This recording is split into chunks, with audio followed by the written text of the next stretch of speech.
lang.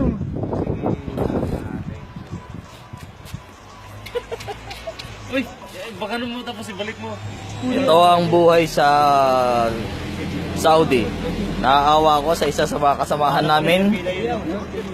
2.6 ang sahod. 2,600 real lang sahod. Allowance pa lang yun. Pero kung titignan nyo, yung sapatos niya, yung medyas.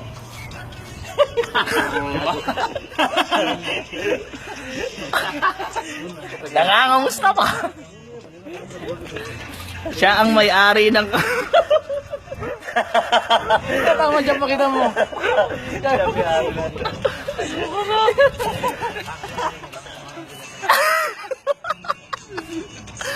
Akala nyo mayaman kami rito pagdating sa abroad.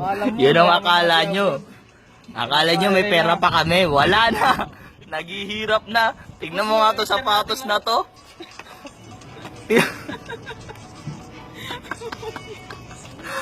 Mga musta ka.